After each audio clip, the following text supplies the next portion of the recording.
Buenos días, queridos hermanos y amigos que en esta mañana nos sintonizan.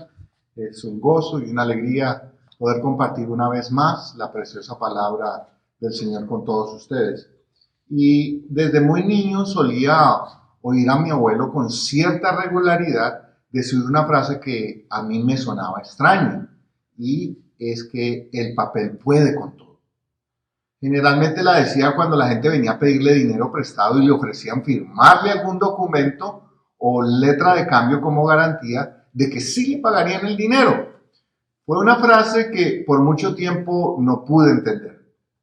Finalmente comprendí que era una expresión que significaba que los hombres escribimos cualquier cosa y el papel lo soporta, todo. E incluso se puede llegar a creer que es verdad.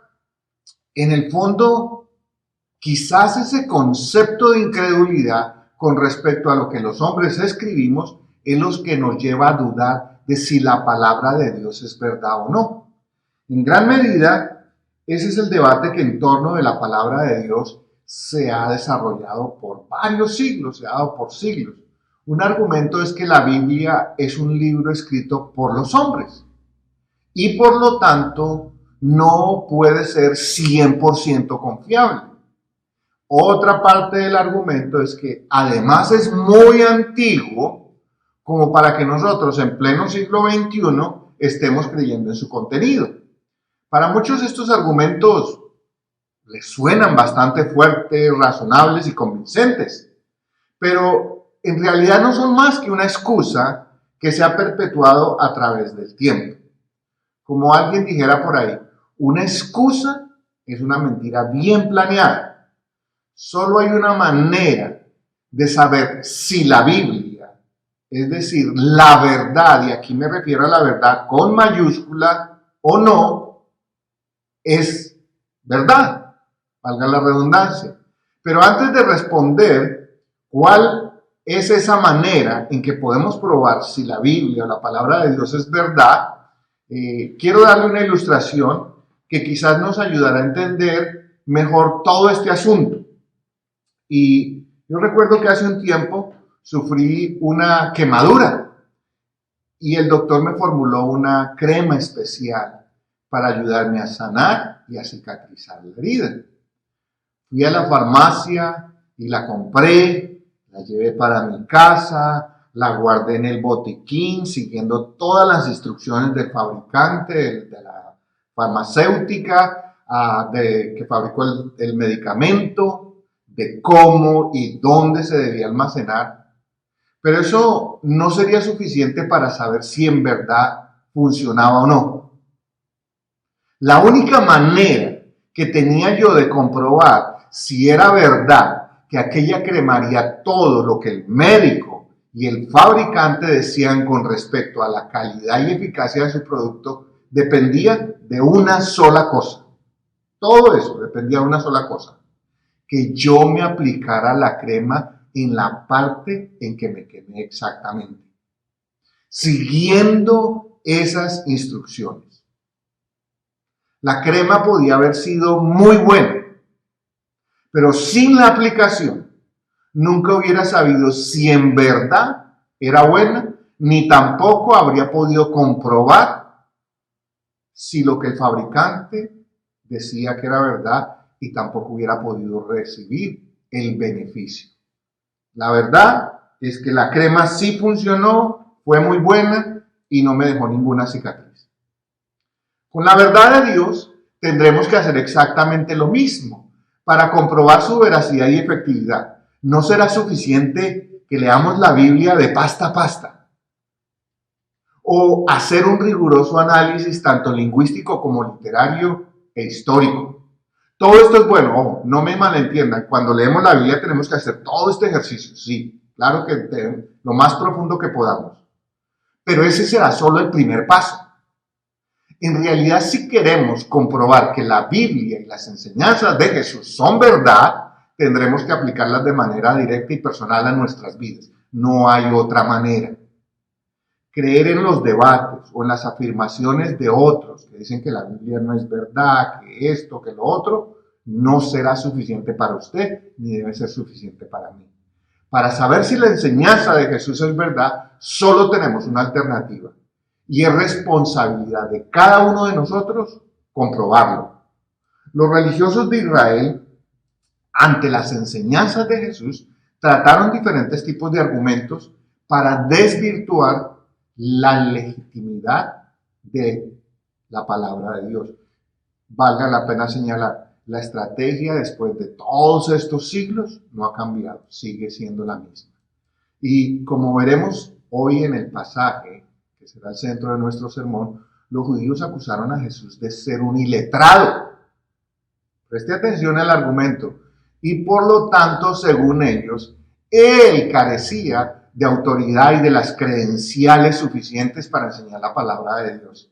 Jesús simplemente no entró en ningún debate con ellos.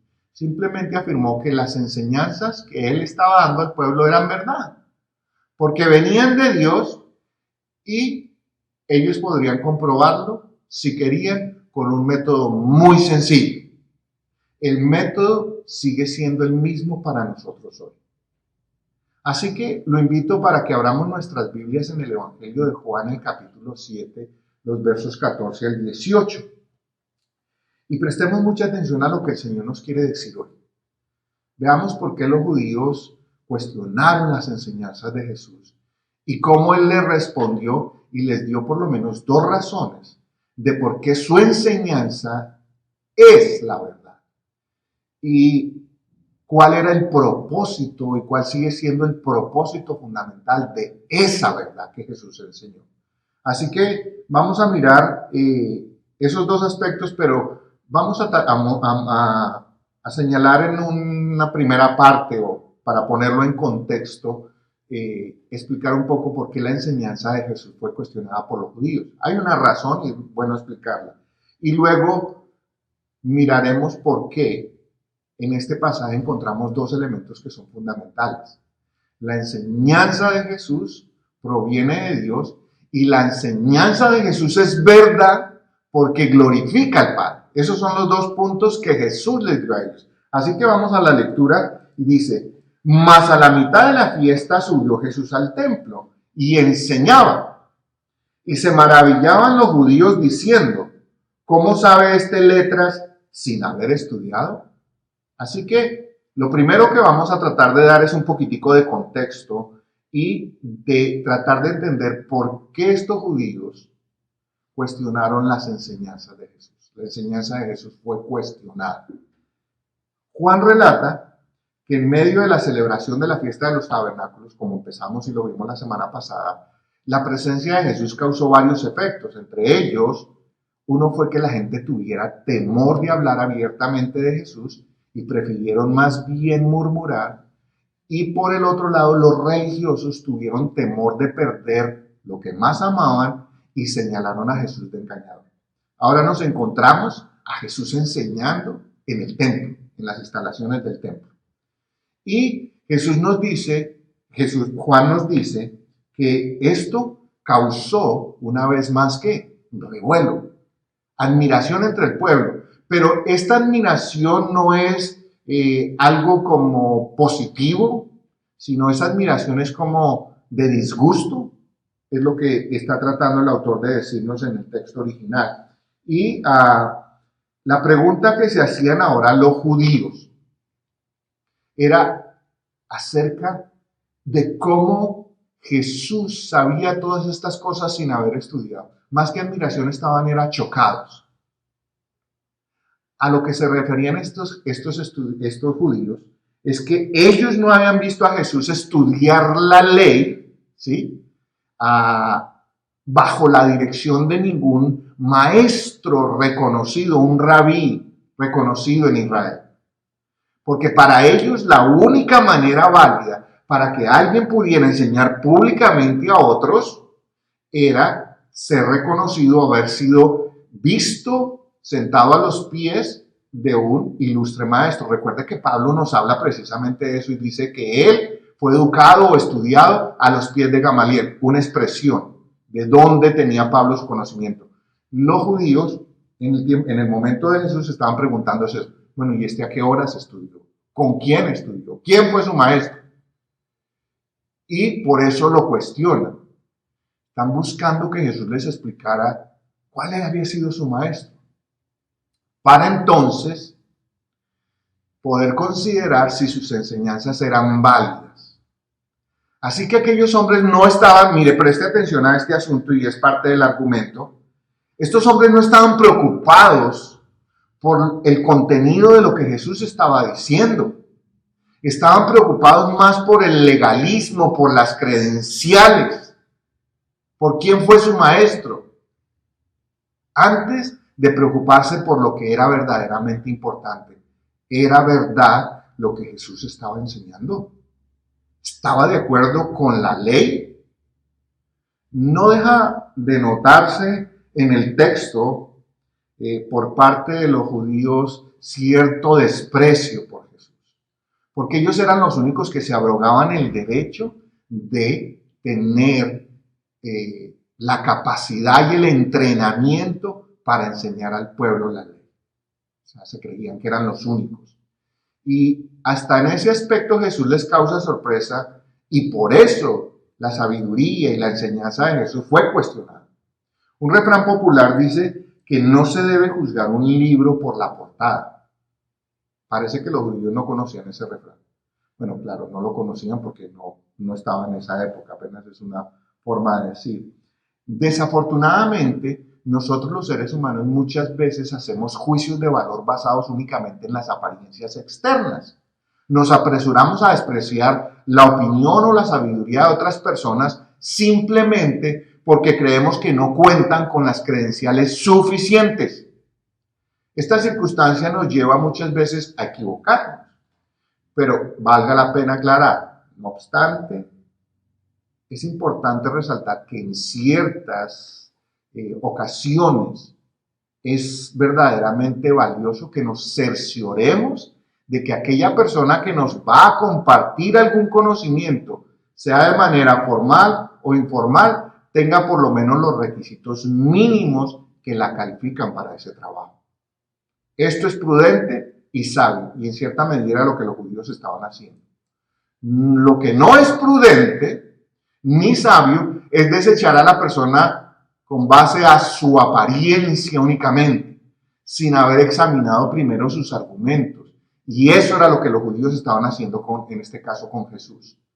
Usted y yo no podemos desechar o menospreciar las enseñanzas de Jesús con argumentos simples y sin peso, como lo hicieron los judíos señalando a Jesús de ser un hombre iletrado.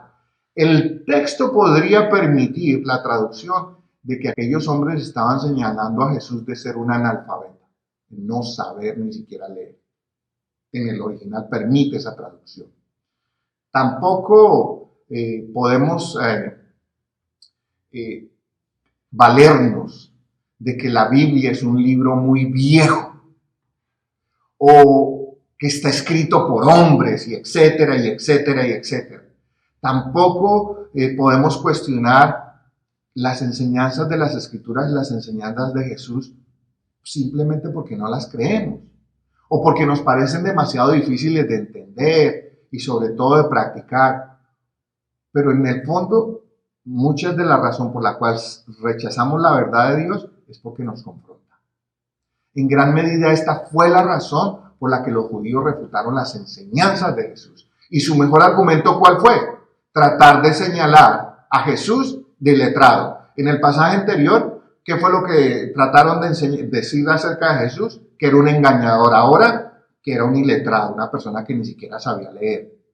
Hoy las enseñanzas de Jesús siguen siendo refutadas por las más extrañas y ridículas razones que nos podamos imaginar. La gente no cree en lo que dice la Biblia, pero creen en lo que dice el horóscopo. Póngalo en ese contexto. No cree lo que dice la Biblia, pero creen en las revistas de chismes que se venden en los stands de los supermercados o en los periódicos amarillistas. Solo piensen, los judíos en su corazón sabían que lo que Jesús estaba diciendo era verdad, ellos lo sabían, pero trataron de utilizar legalismos o tecnicismos más bien con tal de poder refutar sus enseñanzas. Después de 2000 años, el hombre sigue tratando de usar el mismo método. Aunque para ello trate de adornarlo con algo de modernismo, argumentos vacíos y algunos supuestos descubrimientos o hallazgos científicos. Descubrimos la tumba de Jesús, descubrimos no sé qué, descubrimos aquello. No son más que argumentos baratos. Parece que cualquier excusa es aceptable con tal de refutar la palabra de Dios y sobre todo las enseñanzas y la sabiduría de Jesús. Pero en el fondo, la verdadera razón, ¿sabe cuál era la de los judíos y cuál es la del hombre actual? Que la refutan porque sus enseñanzas son verdad y ponen en evidencia el pecado en nuestra vida. No deja de ser paradójico que aceptemos con gran rapidez y facilidad todo tipo de argumentos y enseñanzas ridículas que nos llegan aún a través de las redes sociales y que sin cuestionarlas creemos que son verdad. Y sin embargo la palabra de Dios la estamos cuestionando y rechazando. En realidad esto, en lugar de ser sabio, es completamente necio. La sabiduría de Jesús no debe ser cuestionada, sencillamente porque la fuente de donde proviene es divina y perfecta. Este fue el argumento. ¿Por qué la enseñanza de Jesús fue cuestionada? Ahora vayamos al texto y miremos las dos razones que Jesús les da a los judíos cuando le piden una explicación. Entonces, mire lo que responde Jesús en el verso 16. Jesús les respondió y dijo: mi doctrina no es mía, sino de aquel que me envió. El que quiera hacer la voluntad de Dios conocerá si la doctrina es de Dios o si yo hablo por mi propia cuenta. Así que este primer argumento que Jesús les da es que la enseñanza de Jesús proviene de Dios. Los judíos le preguntaron quién había sido su maestro. Al hacerle la pregunta anterior, ahora Jesús simplemente les dice quién es su maestro. Para los judíos era un elemento importantísimo de la enseñanza para que la pudieran aceptar y tenerla por digna, era que se pudiera identificar claramente al maestro del cual había aprendido, el que ahora estaba enseñando. Y vuelvo y repito, no hay nada de malo en comprobar que el maestro que nos está enseñando si tiene las credenciales, si tiene las capacidades y en el caso espiritual tiene el llamado. ¿Ok? No hay nada de malo en eso. Es una medida sabia y sana. Y los judíos tenían muchas razones históricas para dudar de cualquiera que de repente se convirtiera en maestro. Cuanto más de aquel que decía ser el Hijo de Dios. O sea, por eso Jesús no lo reprende. No lo reprende. Los hermanos de Berea, de los que se nos habla en Hechos, capítulo 17, tenían esa cualidad, comprobar lo que les decía. En realidad, para lo que no estaban preparados los judíos, era para la respuesta que el Señor les daría. Jesús, ante la pregunta que le hicieran de dónde vendría su enseñanza, les respondió de una manera que no les gustó.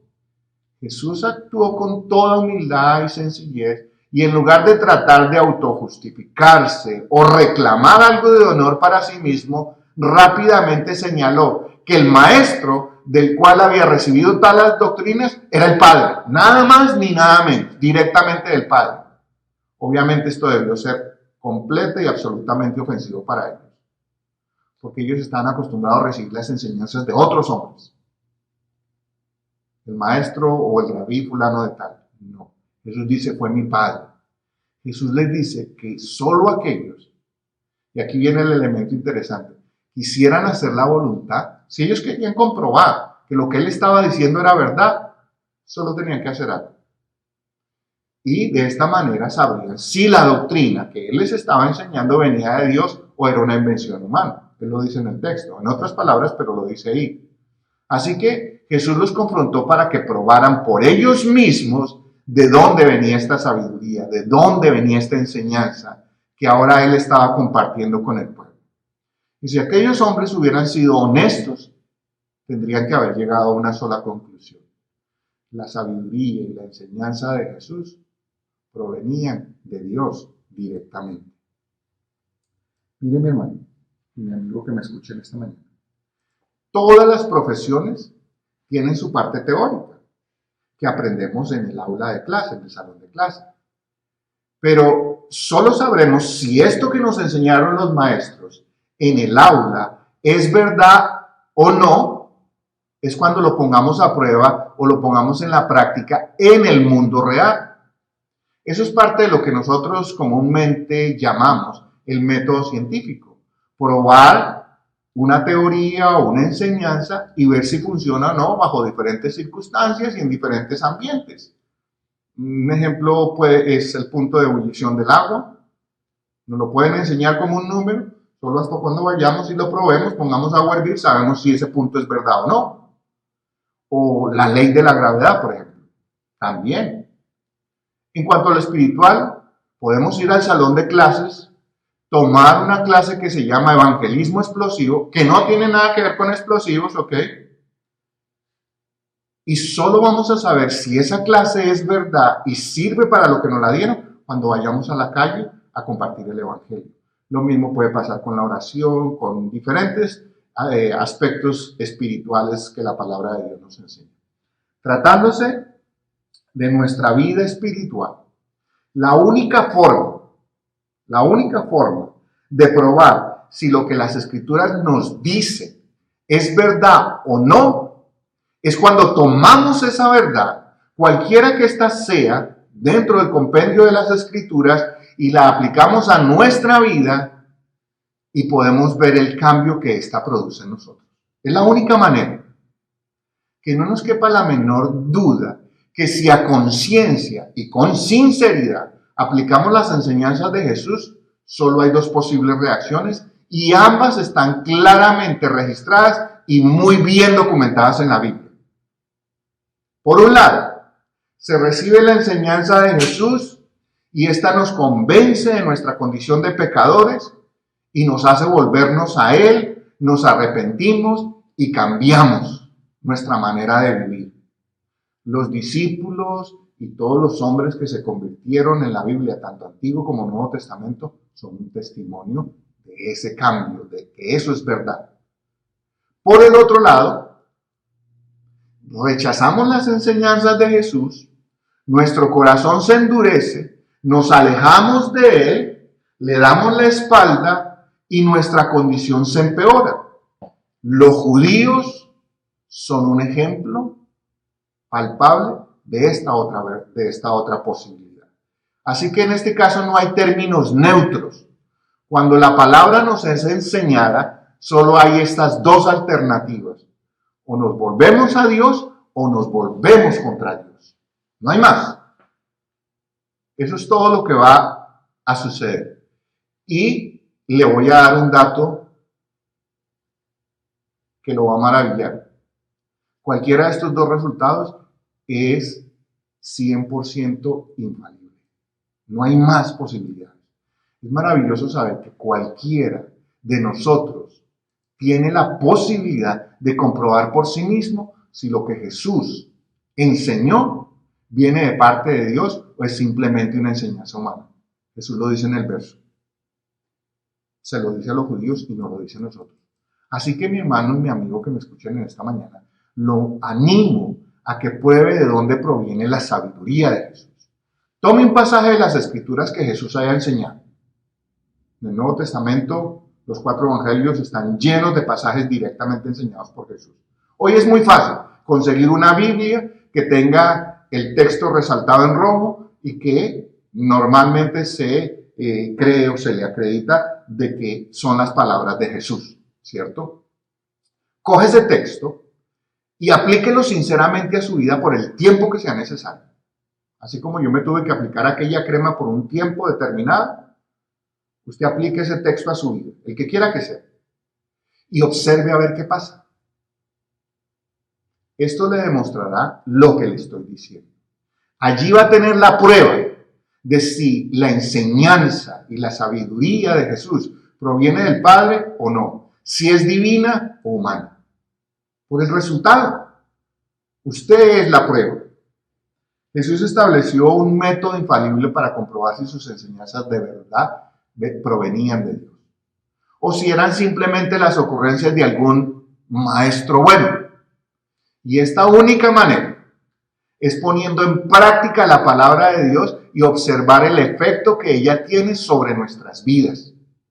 Ninguno de nosotros podrá afirmar o negar la veracidad de las Escrituras y su origen, a menos que haya puesto a prueba en su vida esas enseñanzas, esa porción de las Escrituras, y no haya experimentado ningún cambio.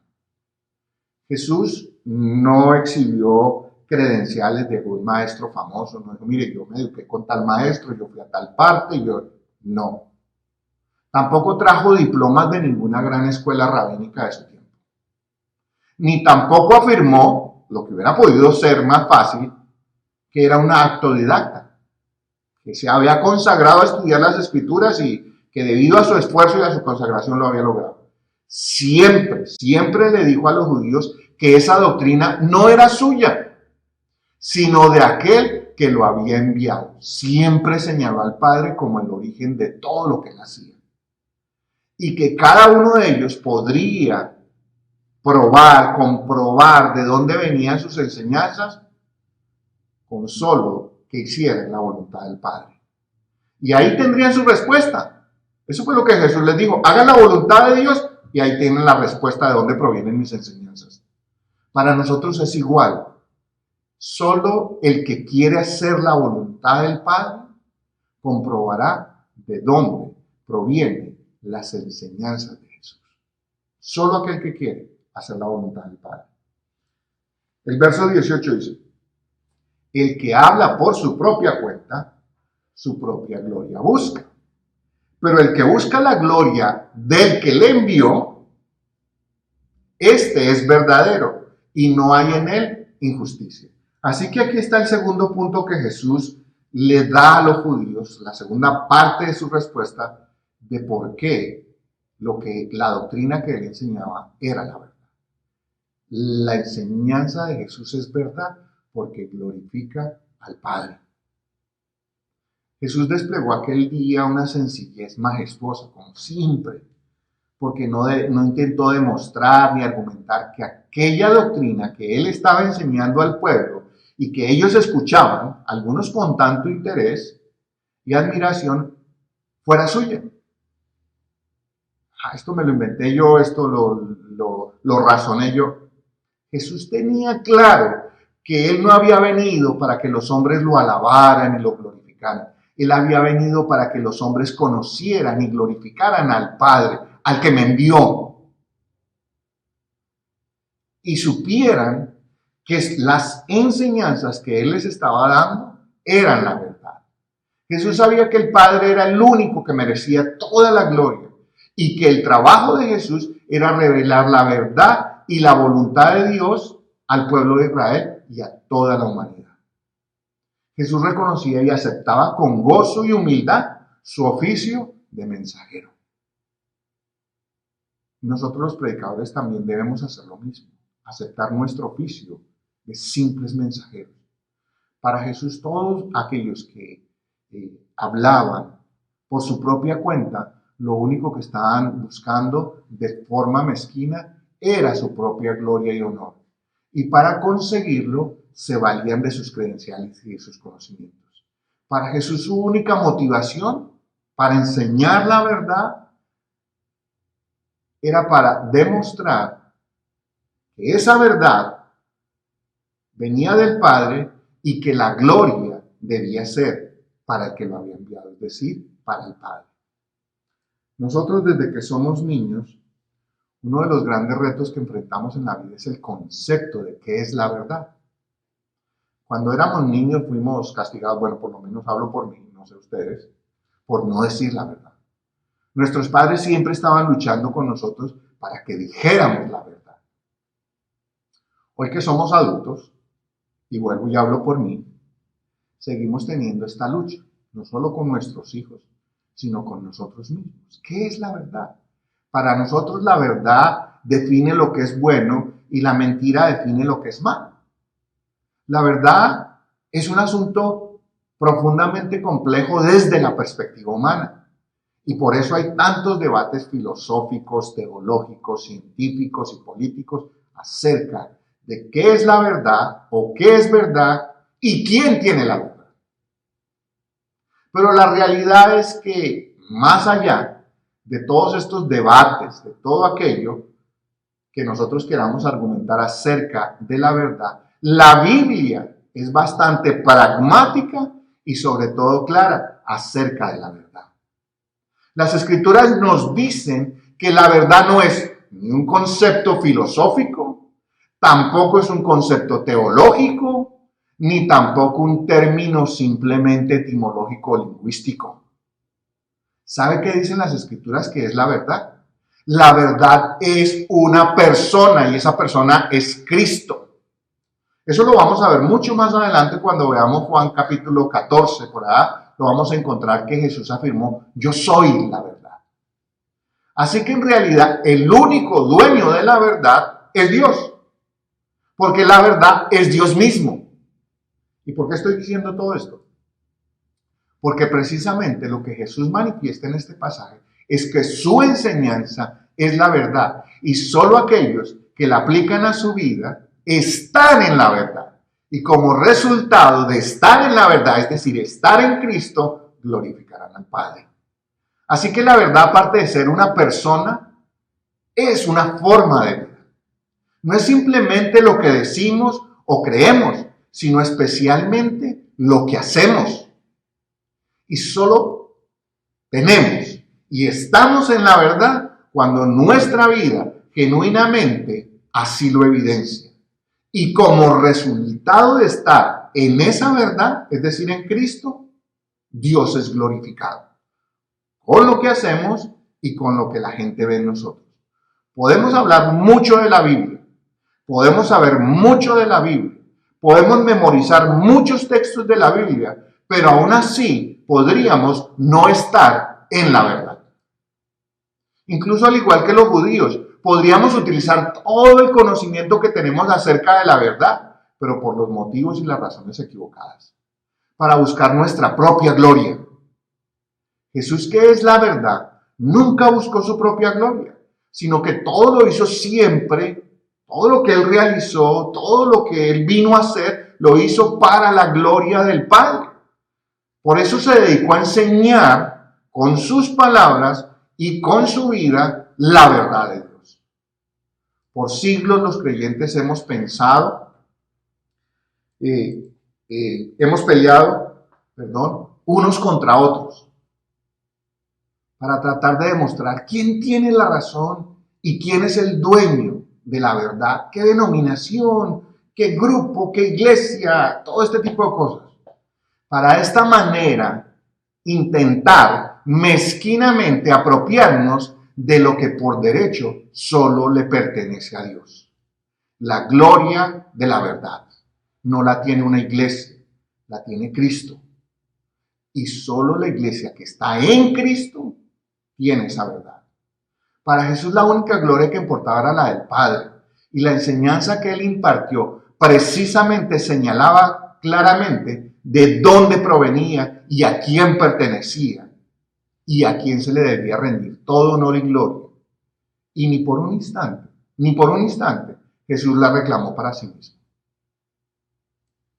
De algo podemos estar seguros en el debate por la verdad. No llegará a su fin fácilmente. Cada uno podrá tener su concepto de lo que es verdad. Pero para el creyente, este debería ser un debate resuelto. Pablo en Romanos, capítulo 3, el verso 4, y hablando coloquialmente aquí en este momento, le puso el último clavo a ese ataúd. Ese es un muerto que queremos sacar del cajón, del ataúd. Pero Pablo ya le puso el último clavo a ese cajón. ¿Sabe por qué? ¿Por qué digo que en Romanos 3:4? Porque Romanos 3:4 dice, antes bien sea Dios veraz y todo hombre mentiroso. El único que tiene la verdad es Dios. Por lo tanto, la gloria de lo que hagamos, enseñemos, sepamos o logremos en esta vida solo servirá de evidencia de la gloria y de la magnificencia de Dios. Cuando el cambio es obrado en nosotros y esa transformación en nosotros se hace manifiesta y nuestros corazones cambian, entonces la gloria es solo para Dios. La enseñanza que Jesús impartió durante toda su vida fue la única y suficiente credencial que necesitó. Jesús dijo, el Padre me envió y he venido a hacer su voluntad. Y esto es lo que el Padre me enseñó, y esto es lo que el Padre me dio, y esto es lo que el Padre me mandó a hacer. Esa fue la creencia. Las enseñanzas de Jesús y la manera como ellas han impactado nuestra vida servirán como evidencia irrefutable de que son verdad y servirán como testimonio para que Dios sea verdaderamente glorificado. Cuando la gente lo pueda ver en usted y en mí, el cambio, que aplicamos esa verdad. La verdad que Jesús nos enseñó, esa verdad que Jesús exhibió, nos hace verdaderamente libres para la gloria de Dios. Y esa fue la segunda razón que Jesús le dio a los judíos. Los religiosos cuestionaron las enseñanzas de Jesús y en gran medida lo hicieron porque en realidad esta verdad, esta enseñanza que Jesús les estaba dando, los estaba confrontando. Y para tratar de aliviar y tal vez esquivar, intentaron desprestigiar a Jesús. Primero que era un engañador, ahora le dicen que era un iletrado, porque no tenía credenciales. Jesús le respondió que lo único que tenían que hacer, él no se puso a argumentar con ellos, sí, yo soy esto, yo soy... No. Que lo único que tenían que hacer era poner por obra la doctrina que les estaba enseñando. Lo retó. Pongan en práctica lo que les estoy diciendo y ella dará testimonio de si Dios me mandó o no, si soy el enviado de Dios o no, y si el origen de esa verdad es divino o es humano. Para que vieran de dónde provenía la enseñanza. Jesús vivió toda su vida terrenal para glorificar al Padre. Y las enseñanzas que impartió fueron esa evidencia. La Biblia será un libro más de papel, tinta, letras y una bella cubierta. Si lo que ella nos dice en su interior y lo que nos revela, lo tomamos como una enseñanza con la que estoy de acuerdo en algunas cosas, pero en otras no. O la rechazo por completo y por eso no la considero la verdad absoluta ni tampoco la verdad de Dios. Y quiero que me mire bien, me entienda en el contexto que le estoy diciendo. La Biblia sería solo eso, papel, tinta y letras y una bella portada. Si la rechazamos. La Biblia será la verdad de Dios cuando la totalidad de lo que está escrito aquí, en este libro, todo lo que ella contiene, lo apliquemos a nuestra vida y empecemos a vivir por lo que Dios dice por medio de ella. Necesitamos aplicarnos la medicina en la llaga para comprobar si realmente es verdad que funciona. La única forma de comprobar si la Biblia y lo que Jesús nos enseñó acerca de Dios es verdad, será cuando la apliquemos diariamente a nuestras vidas y podamos comprobar por nosotros mismos cómo cada día nos va transformando. Allí no solo comprobaremos que es verdad, sino que también es viva y eficaz y además poderosa. No se contente mi amigo o mi hermano con que alguien más le diga cuál es la verdad. Venga Jesús hoy y compruebe por usted mismo que sus enseñanzas son la eterna verdad de Dios para la gloria del Padre. Al conocer la Biblia, usted no sabrá acerca de la verdad. Usted tendrá un encuentro personal con la verdad. Y esa verdad, como ya lo mencioné, y lo quiero volver a repetir, esa verdad es una persona y esa persona es Jesús. Y Él cambiará su vida y le garantizo que usted no se arrepentirá de haber tenido un encuentro personal con la única verdad que existe. Ahí es donde está mi hermano y mi amigo que me escuche en esta mañana. Le voy a pedir que incline su rostro por un momento y elevemos una breve oración a nuestro Dios. Amado Padre, una vez más te damos gracias por habernos revelado tu verdad a través de Cristo. Gracias, Jesús, porque por medio de tus enseñanzas nos diste a conocer al Padre y nos manifestaste en plenitud la verdad. Ahora, Espíritu Santo de Dios, ayúdanos a aplicar las enseñanzas de Jesús a nuestra vida y danos la oportunidad de comprobar por nosotros mismos su eficacia y veracidad. Para que nuestra vida pueda reflejar al mundo que tu palabra es la única verdad que los hombres necesitamos y para que la gloria sea solo para nuestro Padre Celestial.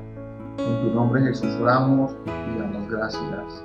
Amén. Que el Señor les bendiga, que tengan una feliz semana y no olviden que la palabra